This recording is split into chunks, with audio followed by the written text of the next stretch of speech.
Bueno, por un lado sí y por un lado no. Porque como estaba diagnosticado con trastornos psiquiátricos, se podría decir que, digamos, está condicionado por su enfermedad y no está totalmente libre de tomar decisiones.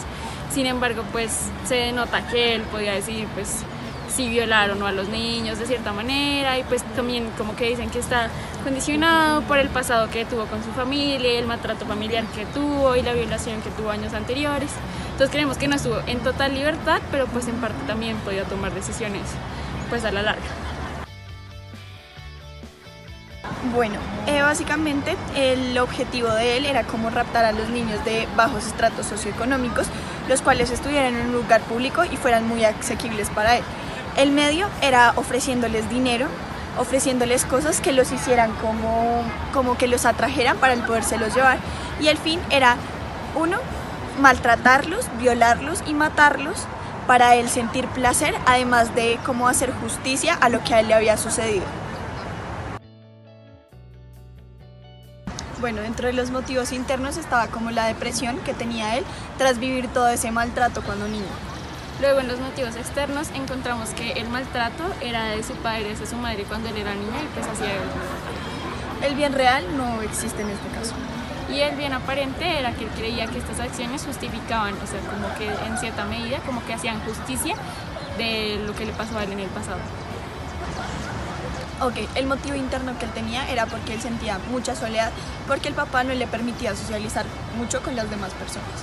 Entonces en el motivo externo lo que tenemos es que el papá desde muy niño cortaba todos sus lazos sociales, entonces todos los nexos que tenía con diferentes amigos los cohibía. Bien real no existe. Y el bien aparente era que él obligaba a las víctimas, pues para él era tener como una compañía y no sentirse solo, pues obligando a las víctimas a estar con él. Bueno, Garavito era libre para asesinar y violar a todos esos niños, pero por lo que era libre, su acción es moral, pero como la ética rige la moral, él no tiene ética para que su acción sea buena. Su ética se ve comprometida por la agresividad que él mismo consideraba como un instinto básico, porque no aprendió a controlar sus instintos más primitivos y sus emociones, por lo cual no tiene en cuenta el bienestar de él. Garavito no tenía claros los valores que influían dentro de una decisión, como lo son los motivos, la voluntad, la afectividad y la conciencia, porque buscaba un sentimiento de justicia social y venganza, además porque ignoraba el origen de sus propios sentimientos, como la gravedad de sus acciones, por lo cual dentro de las dimensiones que él priorizó no estaban la familia, ni la amistad, ni el entorno, más que todo son sus instintos, por lo cual él tenía claro, o pues es un sentido social, que las decisiones que uno toma tienen sus consecuencias, y la mayor parte de su vida la ha pasado en la cárcel debido a sus malas decisiones y la mala dimensión de sus acciones. Nosotros consideramos que no hizo pleno uso de su voluntad, ya que desde pequeño tuvo varias situaciones complicadas. Por ejemplo, lo violaron a los 3 años y digamos que creció no solo con ese trauma, sino que también tuvo ciertas alteraciones psicológicas que fueron comprobadas después cuando lo capturaron, que lo fueron definiendo como una persona agresiva, una persona digamos que muy dañina para la sociedad y sobre todo para todos los niños que se encontraban alrededor de él.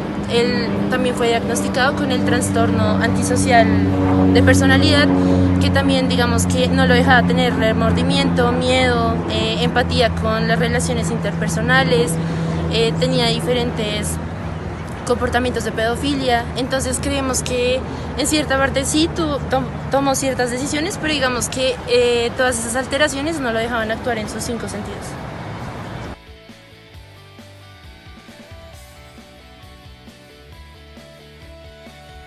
Bueno, pues lo que opino sobre el caso primero es que es muy vigente, a pesar pues de que fue hace un par de años, porque pues últimamente las cifras de violaciones también están en aumento.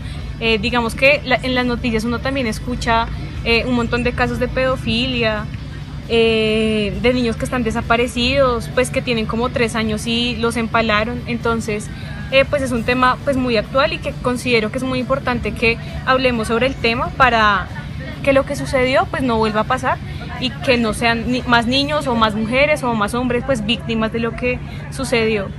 Y pues por otro lado me sorprende, pues no me sorprende, pero ratifica pues el papel de la justicia en este país y pues en sí en el mundo, porque no es justo que una persona que hizo tanto daño a tantas familias, a tantos niños, pues vaya a quedar libre por buena conducta.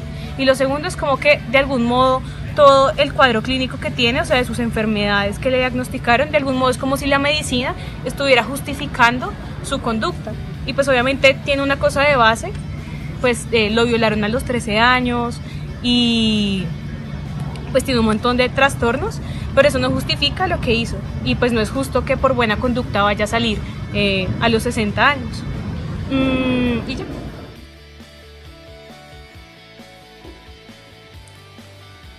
Luis Alfredo Garavito, conocido como La Bestia, fue un hombre que vivió, según se dice, su maltrato físico, su maltrato mental, intelectual, psicológico por su familia, pero una vez lo han capturado y una vez han hecho estudios sobre la evolución de este hombre, se supo que a él lo diagnosticaron con un trastorno de la personalidad antisocial.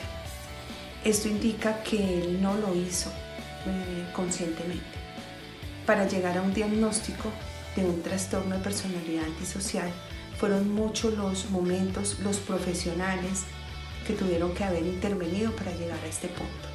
Por ende, no considero que lo haya hecho con pleno conocimiento, los hechos que ocurrieron, que él haya sido consciente de lo que estaba haciendo.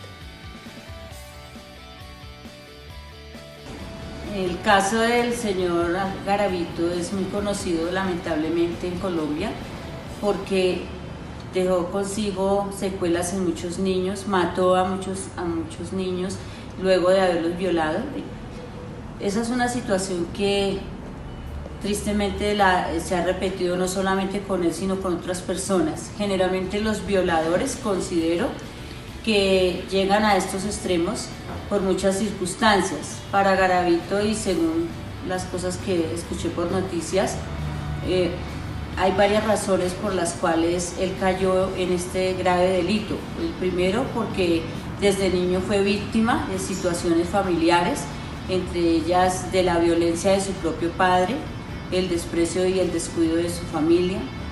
Tuvo que ver, según lo relatado por él alguna vez en una entrevista, que siempre observó cómo acostumbraba a maltratar a su mamá. Entonces, pues desde el ámbito familiar él no tuvo el mejor ejemplo. Agregado a eso, también se comenta que fue un hombre que fue violado cuando tenía la edad de 12 años, es decir, que fue víctima de este delito. Y como suele suceder, tienden a repetir estas situaciones como forma para algunos de Bajo ninguna circunstancia Julio Garavito cometió crímenes atroces, especialmente en contra de menores de edad, pero sobre todo siempre a sus víctimas les causaba mucho sufrimiento. Es claro que esta persona en la niñez no tuvo, digamos, las mejores oportunidades, sin embargo desarrolló como una estrategia para matar a todas las niñas y violar a las personas a las que accedía carnalmente. Considero que su conducta no es justificable. Lamentablemente tuvo algunos momentos donde en la edad de adolescente pudieron llevarlo a la cárcel y evitar que él siguiera violando niñas, pero desafortunadamente en su momento la justicia no obró como debía obrar.